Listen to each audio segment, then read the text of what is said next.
morning guys.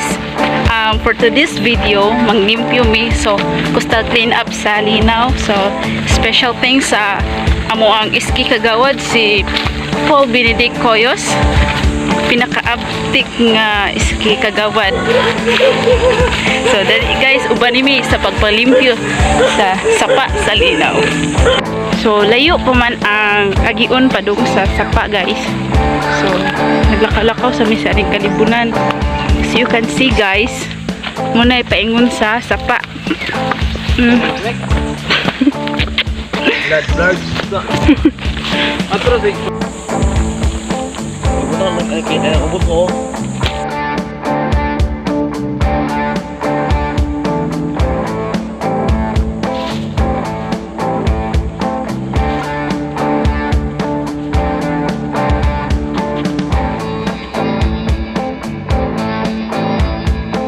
In the morning, March 10, 2024, first conduct we are incomplete due to their special meeting and busy of their school activity.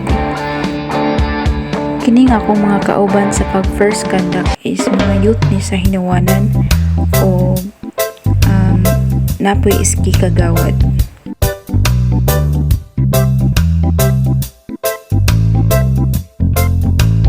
As you can see, daghan jud mga plastic bottles nga ipangbilin da diri sa daplin-daplin o mga plastic mga cellophane.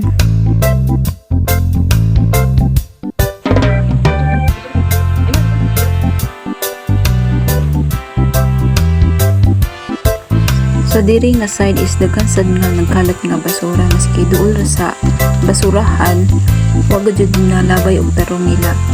Mga paper plates, sagol-sagol pa. Wala jud kaayo na tarong og segregate ang mga basura sa mga malata, di malata og delikado. So angay gayud na magbutang ta og proper para sakto ang pagbutang sa mga basura.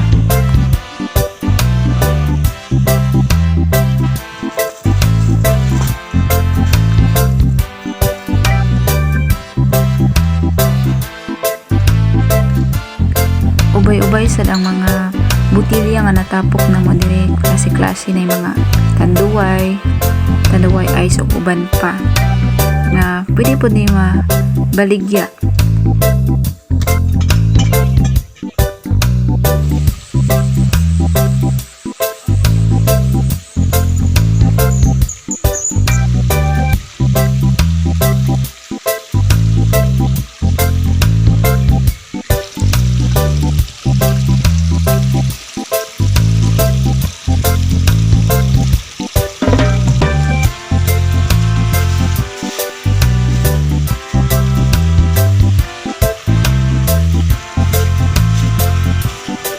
Diri nga sad is mo ni tambayanan sa maligo ang ilang mga botilya sa tanduway na ilang gibilin diha pakpak sa mga chicheria ka ng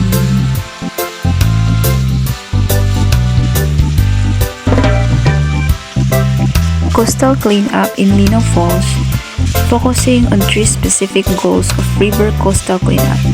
First is to remove physical pollutants, chemicals, and other debris from streams that can degrade water quality as they flow towards coastal areas. Second, to preserve the natural habitats of species living and around streams by removing trash and debris that can cause harm or disrupt natural processes. Third, to involve local communities in the care and preservation of their natural water resources, fostering a sense of responsibility and awareness about the environmental issues. Katong mga kauban na ho sa paglimpyo, napod sila sa pikas side kay para mas madali og kahuman ang pagpanglimpyo.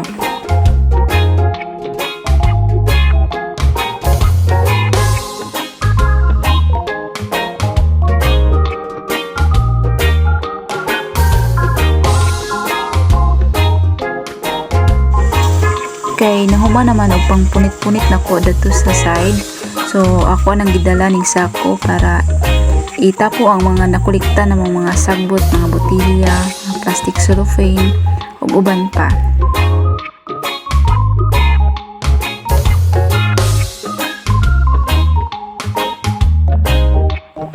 Kauban sad namo ang kagawad sa environmental nga misuporta namo sa pagpanimpyo diri.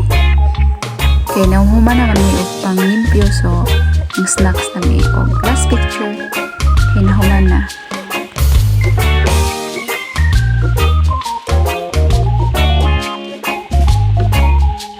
Hello guys, nahuman nag-read mi sa among pag-coastal clean up. So daghang kayong salamat sa among iski kagawad si Paul Benedict. Magpasalamat sa ato ang iski kagawad nga nisuporta sa pag kining activity nga coastal clean up. So ano yan si Paul Benedict?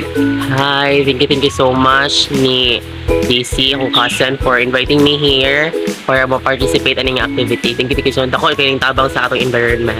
Thank you. So, ikaduhang kandak sa March 24, 2024.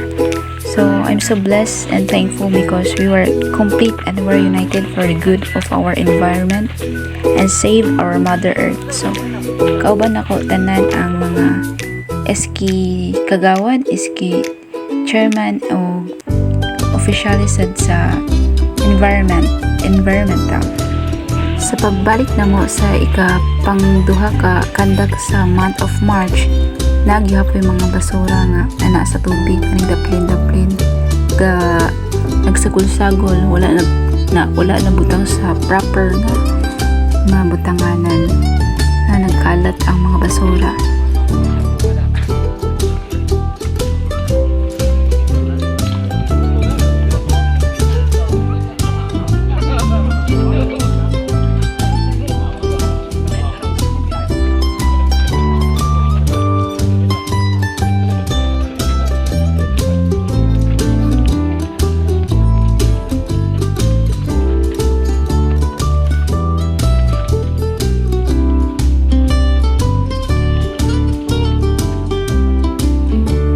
Nindot jud tan-awon og daghan magtinabangay para sa kaayuhan og para sa ato ang environment.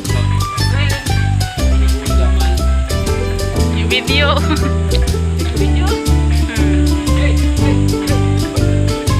So nahuman agad jud mi sa among pagpanglimpyo.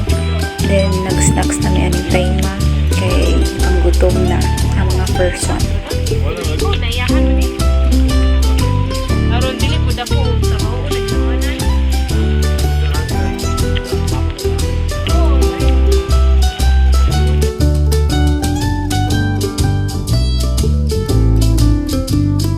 April 13, 2024. So duha ra mi ang nagkandak diri kay ang uban is nag-busy sila.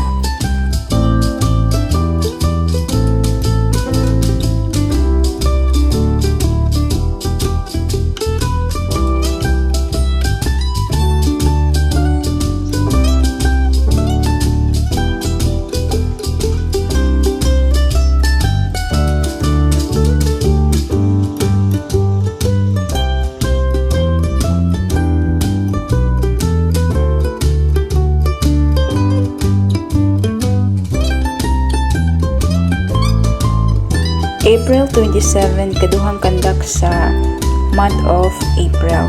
So, harag gihapon kami na duha gihapon sa kauban ako ang iski kagawad niya si Paula or Paul.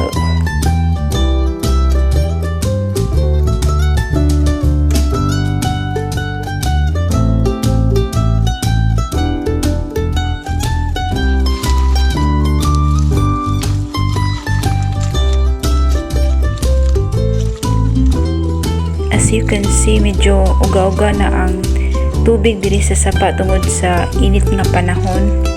Maong makaagi-agi ta diri sa tunga kay wala na kayo'y tubig.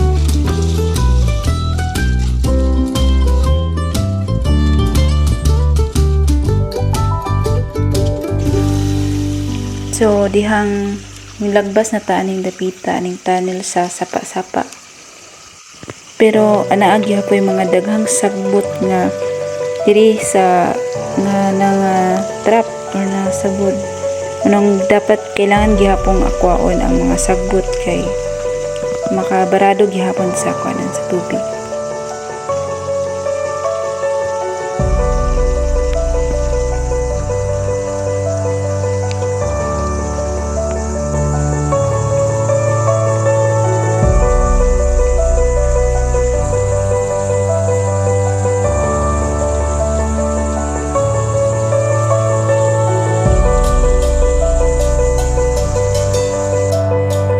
Mauna kini tanang nakolekta na itong mga sagbot na nakuha dito sa Busa Tunnel. Ika-3rd na kadak pag May 5, 2024. So, akong mga kauban ani is akong igsuon o katong best friend o katong iski kagawad na. So, support kayo sila sa pagtabang sa pag-coastal clean up.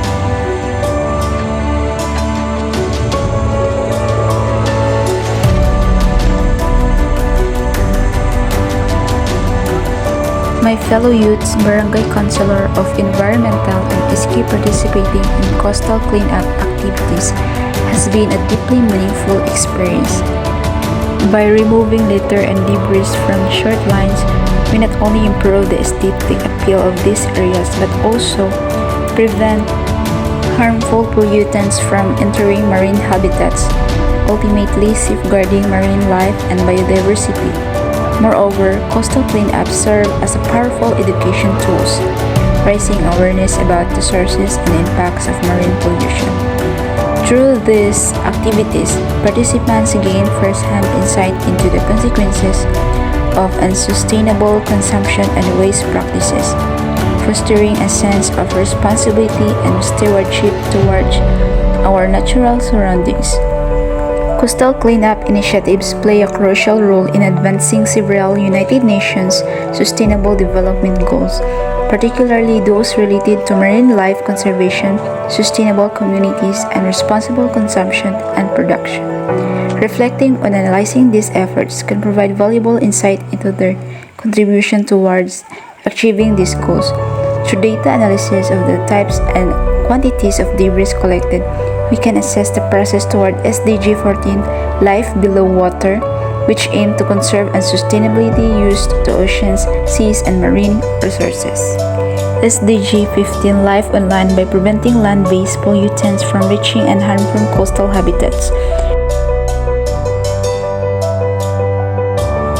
Overall, reflecting on coastal cleanup activities through the lens of SDGs provide a holistic framework for evaluating their impact and guiding future action towards a more sustainable and resilient coastal environment.